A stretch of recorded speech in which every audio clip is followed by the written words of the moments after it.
Hi guys. Today we're going to introduce you to Miss V. Miss V loves vegetables.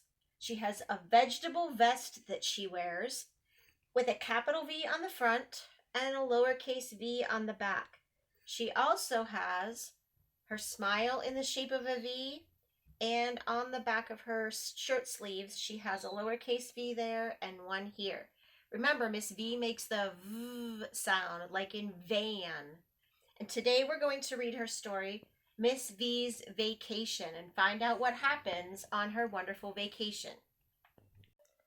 Miss V's Vacation, written by Patricia W. Abrams and illustrated by Darcy Bell Myers. Miss V's Vacation.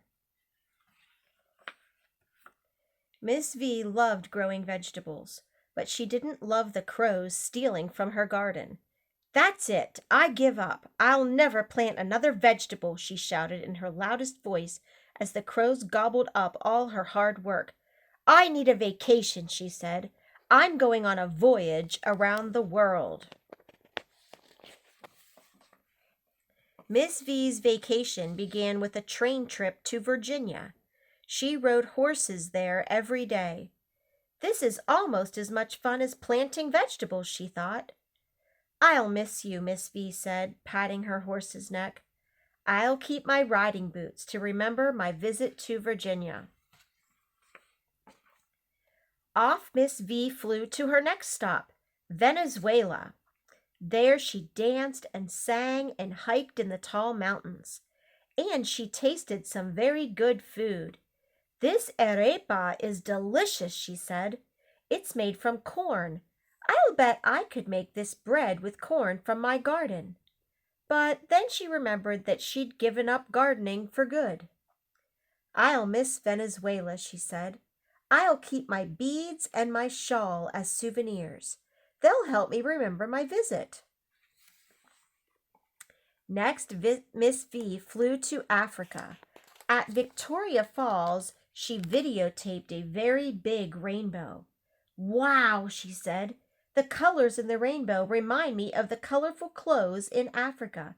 This green and orange and violet skirt will help me remember my visit." But the bright colors also reminded her of the peppers and carrots and eggplants in her garden. Miss V left Africa on a big ship. She sailed for days until she reached Italy. When she visited the city of Venice, she couldn't believe her eyes. The roadways were filled with water. People traveled in boats called gondolas. "I love Venice. This violin will help me remember it," she said, playing a tune. The night before she left Venice, Miss V went out for a very special supper. Spaghetti.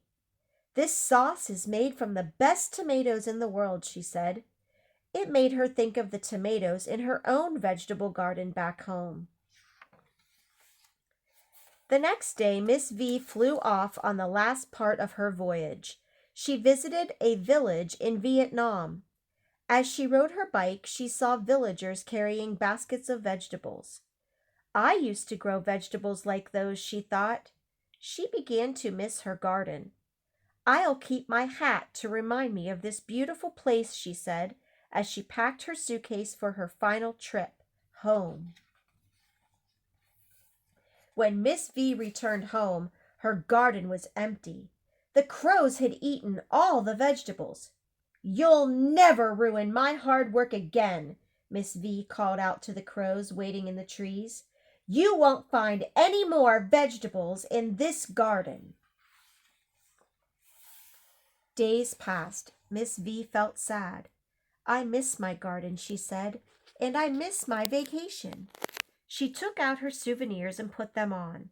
She closed her eyes and thought of the places she had visited. "I wish I could have some of that delicious arepa I had in Venezuela, or that terrific tomato sauce I had in Venice," she sighed. "I wish I could see the bright colors of the rainbow at Victoria Falls." Suddenly, Miss V jumped up and headed for her garden. "I won't let those crows stop me," she said. I'll plant my own corn and carrots and tomatoes and peppers and eggplants. That's how I'll remember my wonderful vacation. Miss V worked fast. She began to get very hot. One by one, she took off her souvenirs and hung them on her rake. When she was finished planting, she stood up and looked around. Hey, where are all the crows? She wondered. The crows sat in a tree branch. They stared and stared at the garden, but they would not go near it. Something is scaring them away, said Miss V. What could they be afraid of? Then she turned around. It's a scarecrow, Miss V laughed. A scarecrow made from my souvenirs. And from that moment on, the crows never ate Miss V's vegetables again. Victory at last, she smiled. Now, boys and girls, you can see there was a wraparound cover. That's Victoria Falls that she visited. And maybe you'd like to look up on the internet or on a map to find out the different countries that she visited that started with the letter V, along with the different cities. Next time, we'll see you with Miss W.